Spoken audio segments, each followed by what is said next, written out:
Nesse vídeo de hoje eu vou abordar o conceito de Deus, ou como queiram chamar, a gente vai debater um pouco isso. E nos próximos vídeos, alguns conceitos básicos para a gente poder levar à frente a nossa conversa. É importante que durante esses conceitos básicos, a gente não precisa ter a mesma opinião, mas que a gente concorde nos fundamentos, né?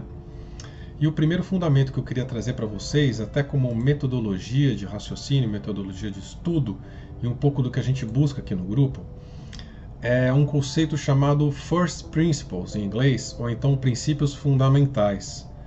Esse conceito ele foi trazido já por Aristóteles, mas, enfim, ele foi muito popularizado pelo empresário Elon Musk. Esse é o Elon Musk. Ele é um sul-africano, ele é CEO, o presidente da empresa SpaceX. SpaceX é a empresa que faz parcerias com a NASA, entre outras coisas, para envio de coisas e satélites, enfim, e pessoas para fora da Terra também, em órbita, na estação espacial, e um projeto muito ambicioso para Marte, que ele está fazendo também. Ele também é CEO da Tesla. SolarCity é uma empresa focada em energia solar, ele também está revolucionando essa indústria, vendendo, por exemplo, telhados onde se capta energia solar e a casa fica completamente independente da energia vinda de governo ou vinda de qualquer outra empresa. Ela fica uma casa autossustentável. Enfim, aonde o Elon Musk toca, dá certo e é alguma coisa revolucionária normalmente. Ele também, para você que é mais familiarizado com a internet, e pagamentos online e tudo mais, ele foi a pessoa que criou o PayPal, né? Muito usado, muito popular nos dias de hoje. Enfim, o Elon Musk ele popularizou esse conceito de First Principles, ou então princípios fundamentais. E o que quer dizer esse conceito? Ele diz basicamente que a gente deve analisar um assunto construindo uma opinião própria desse básico do assunto, né? Sem partindo de comparações ou analogias, né? Sem fazer essas comparações ou analogias. Construindo alguma coisa nova a partir daquele assunto ou daquele princípio.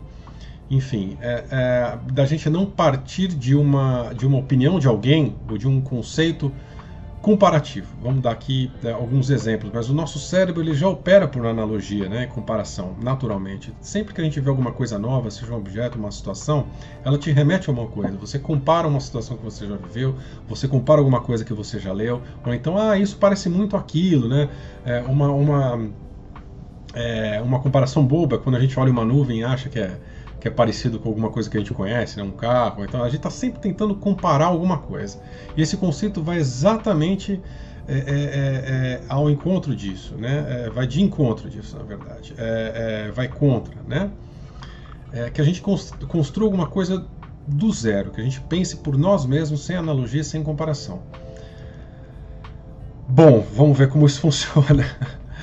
A gente então vai tentar construir essa ideia de espiritualidade juntos aqui nesse grupo a partir dessa ideia, sem analogias ou comparações no que tange assumir como corretas, mas pensar como a gente mesmo. Claro que a gente vai comparar e vai trazer aqui referências de outras filosofias e de outras doutrinas, mas no final, como eu disse no primeiro vídeo, a decisão do que é certo ou do que é errado dentro do seu conceito, se é que esse conceito de certo e errado existe, é sua. A busca é sua, ninguém pode fazer isso por você, ninguém pode opinar por você. Então a ideia é que você pense por você mesmo e através desses First Principles. Então, por isso que eu disse naquele primeiro vídeo, esqueça um pouco tudo o que você aprendeu sobre espiritualidade, esqueça um pouco tudo que você já leu e tem como verdade, né?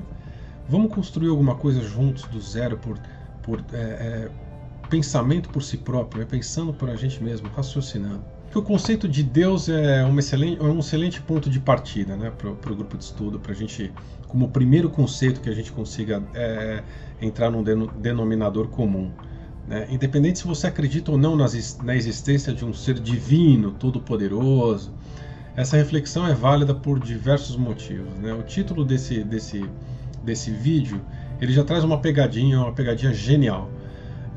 Eu quis trazer ele aqui logo de cara. Ele vem de um dos livros básicos espíritas chamado O Livro dos Espíritos.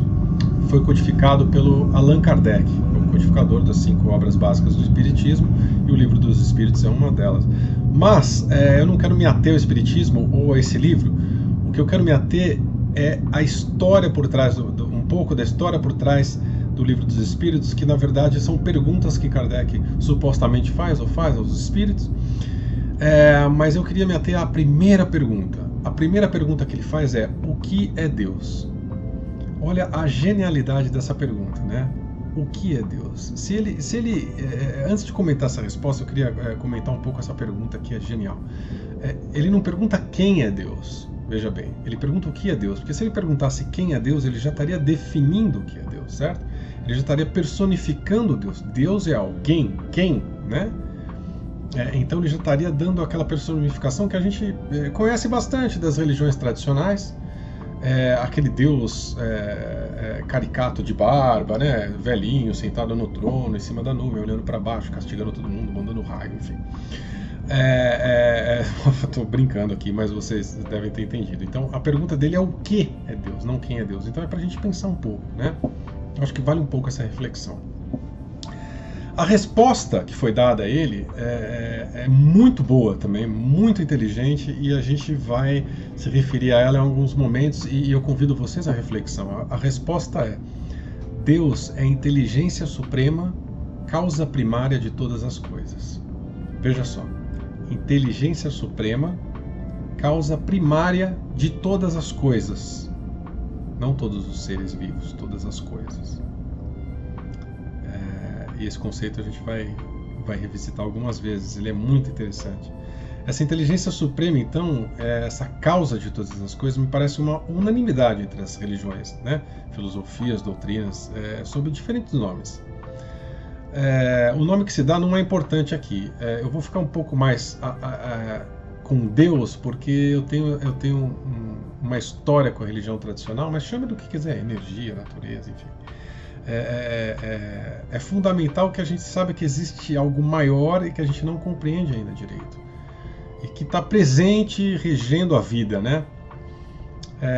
Como eu disse, pode chamar de natureza, mas pense um pouco, não só na natureza na Terra, né? Natureza universal. Mais para frente a gente vai sair um pouco do nosso umbigo, que é o planeta Terra, estudar os outros universos, mas por enquanto vamos até o que a gente consegue ver pela janela. E tentar chegar nesse conceito de Deus primeiro por essa base do First Principles, né? Pela observação, pela conclusão sobre a definição básica, né? Então, se a gente, por exemplo, um fim inteligente, se a gente vê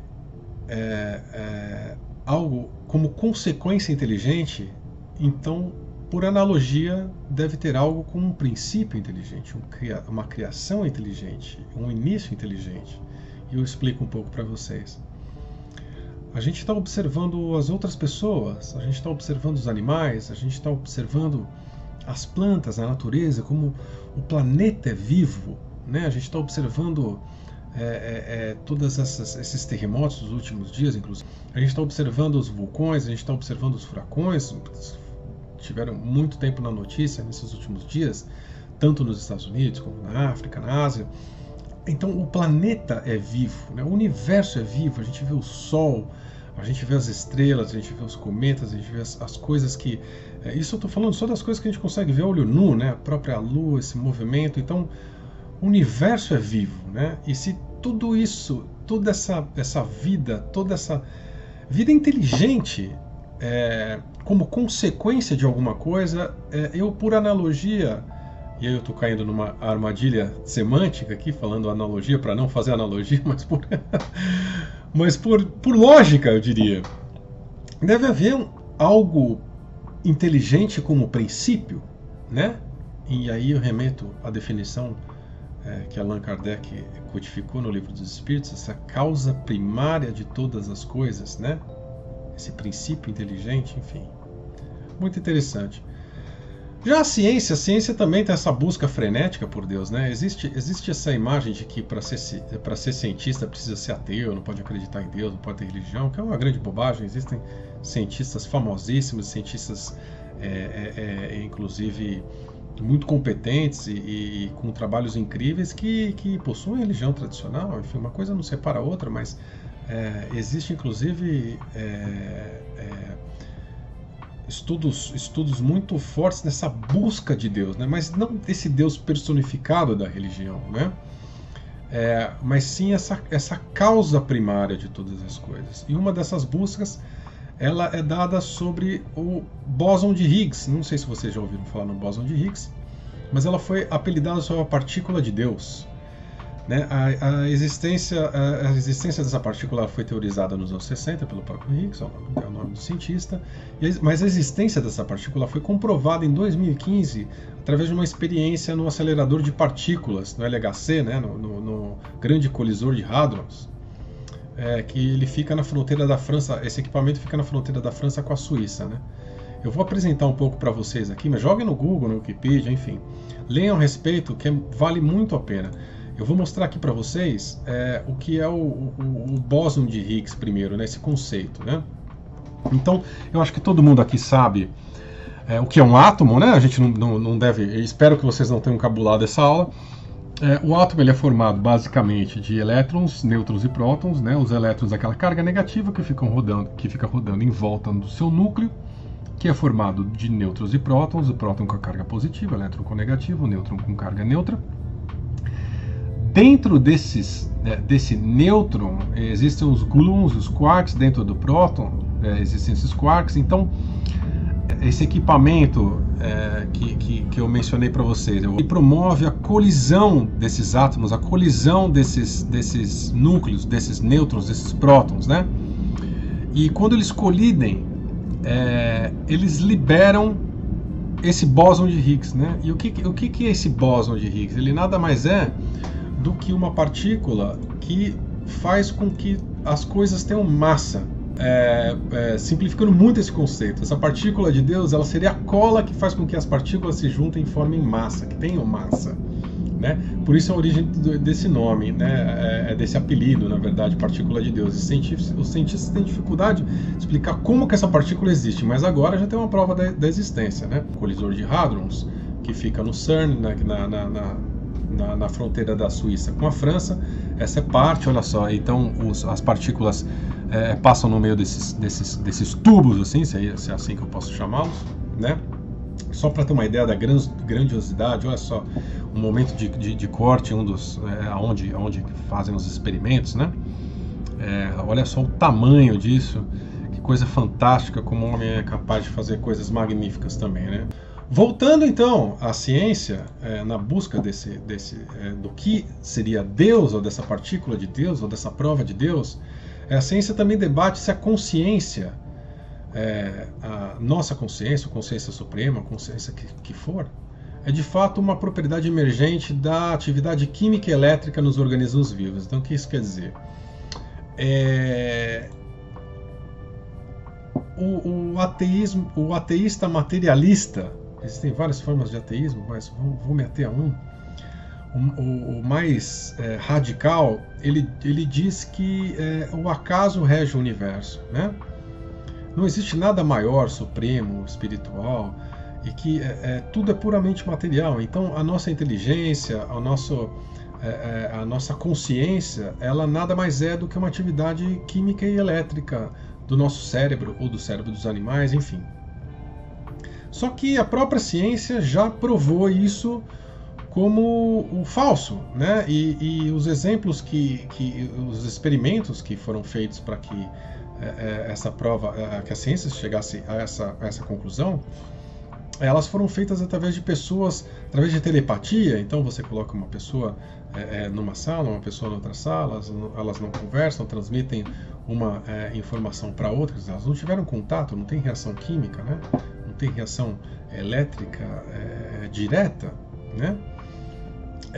Também através de desdobramento, então algo saindo do corpo físico, indo a outro lugar, chame de espírito, de alma, do que quiser.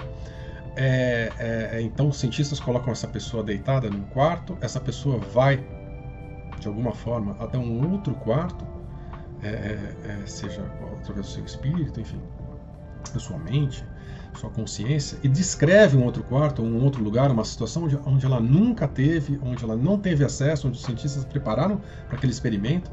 e depois voltam e relatam esses cientistas tudo que viram. E também, mas outras 2 ocasiões. A primeira ocasião em experimentos com números aleatórios, então como se a gente tivesse um sorteio da Mega Sena, ou então de bingo, e as pessoas que estão ali influenciando, cientificamente provado que as pessoas que estão ali, ou a pessoa que está ali como base do experimento, influencia no resultado daquele experimento.